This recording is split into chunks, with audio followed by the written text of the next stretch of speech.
High বন্ধুরা, আমি আজকে তৈরি করব নিরামিষ ছোলার ডালের ধোকার রেসিপি।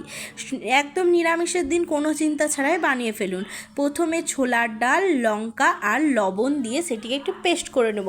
তারপর কড়াই তেল, কালিজিরা, হিং দিয়ে সেটিকে ভাজতে হবে। তার ভাজা হয়ে আসলে তার মধ্যে পেস্ট করে রাখা ছোলার ডালগুলোকে দিয়ে নাড়তে হবে। কিছুটা নেড়ে শুকনো করে নেব, হালকা আঁচে নাড়তে হবে। শুকনো হয়ে আসলে এরকম যখন আঠা আঠা হয়ে আসবে তখন একটি থালাতে হালকা পরিমাণে তেল লাগিয়ে ভালো করে এইভাবে শুকনো হতে দিতে হবে। জমে আসলে পিস পিস করে কাটতে হবে।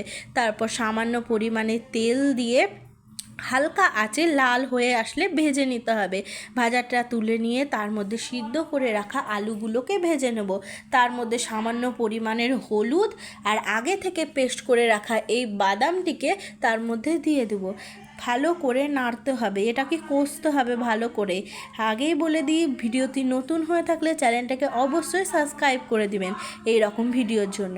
যখন দেখবেন এরকম কষে আসবে তখন সেটি তার মধ্যে লবণ দিয়ে ভালো করে নাড়তে হবে। সামান্য পরিমাণে জল দিয়ে ফুটলে একটা একটা করে ধোকা ছেড়ে দিবেন। শেষে গরম মশলা, ধনেপাতা ছিটিয়ে দিলে রেডি। এমন সুন্দর ভিডিও বা নিরামিষের দিনের জন্য খুব টেস্টি ভিডিওটি ভালো লাগলে অবশ্যই লাইক, কমেন্ট, শেয়ার, সাবস্ক্রাইব করে যাবেন।